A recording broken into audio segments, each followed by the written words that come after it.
I'm scared for y'all because I had tequila during the intermission.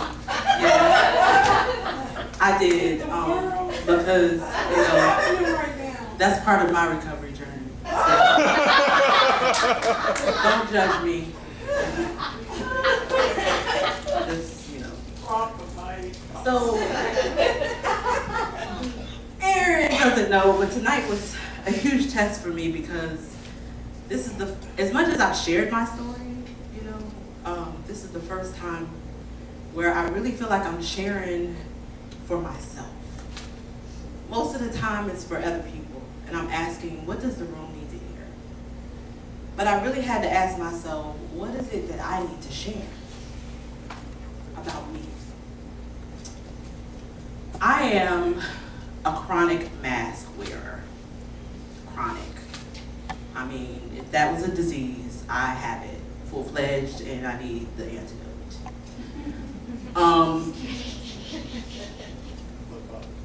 And I struggled with who I was going to invite tonight because some of the main people that I wanted to invite are the reason why I wear that mask. And I didn't want them to steal tonight from you. I didn't want this night stolen. I wanted to talk about my depression and what it's like to really live with this disease. It's not a sin. It's not a demon. It's a disease. Depression, I'm sure most of you all have seen Men in Black. And y'all remember when the aliens would take over the body of the human? That's what depression is like really. Depression comes in and it takes over your life.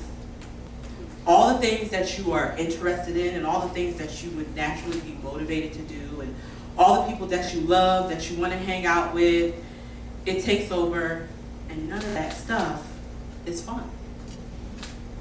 And you know that it's not you know it's not your normal self, and you're fighting against depression. That's the reality. I feel like Men in Black, the alien has come in, taken over my body, and I'm not myself. Last night I cried myself to sleep. The day before that I cried mostly all day. The day before that I cried mostly all day. Because right now I'm going through depression episodes. And that's real. I've had thoughts of suicide. And that's real.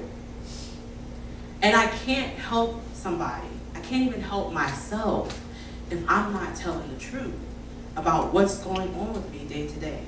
The blessing is, though, because I am in recovery and I'm more resilient than I used to be, I'm not gonna die, and I know I'm gonna be okay. So when people ask me, are you okay? Yes, I am okay, because I'm surrounded by sisters and friends that get it. When I was first diagnosed with depression in 2007, I was diagnosed with depression and anxiety. I was not around people that got it. I was told I needed to go to church more, and that would solve my problem. Yeah. That would help me with an issue that had been going on, and I didn't understand what was wrong with me. I felt like I was losing my mind. Something's wrong with me because the person that I once was is not here anymore, and I would do anything to get her back.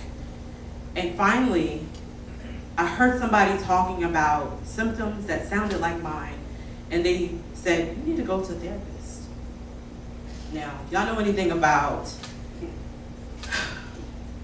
and I'm speaking because I know it's across cultures, but in the Black community, we don't go to therapy, we go to church.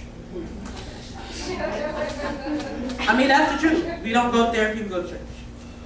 And so, but I did.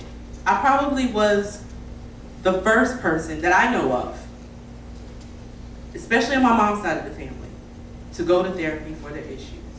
See, we like to cope with alcohol and drugs and sex and spending too much money and whatever else we can cope with, and then call people crazy for going to therapy. Black Lives Matter. You know, that's what we do. But I did not want that to be my story because I saw what it was doing to my life at the time, and I also saw what it had done to my family. I also saw what living in denial of having these issues were like. So I decided, no matter how long it took, I was gonna get help. I didn't know what that was gonna look like. And even after 2007, I still was a broken hot mess. And I was hospitalized in 2012 for depression, anxiety, and when I found out, I also had borderline personality disorder. Nothing could prepare me for that but God. Well, in 2013 was where I found a community of peers that said, I'm not alone, I'm not by myself, and that I can recover, and that I don't have to beat my diagnosis. And that recovery doesn't mean that I'm not gonna have days where I cry myself to sleep at night. Doesn't mean that I'm gonna be 100% perfect. It means that it's gonna be a roller coaster ride. And I'm gonna lose interest in the things that matter. And I'm gonna have to push. CC. My sister always tells me to push. I thank God for her. Because I didn't come from a family of pushers. And so I'm glad to have that reminder that I need to push, because there are people that need to hear that depression is like Men in Black. And that anxiety is screwed up. And that borderline personality means that I'm gonna have catastrophic thoughts about everything being worse than it really is, and that's okay. That's my truth. That's what I live with every day. No matter how much makeup I put on, no matter how snatched back my hair is, no matter how perfect my shoes are, I live, and sometimes I crumble and I fall apart, and that's okay. We all are survivors of something. And the only way to get to thriving is to tell the truth. Yay. So,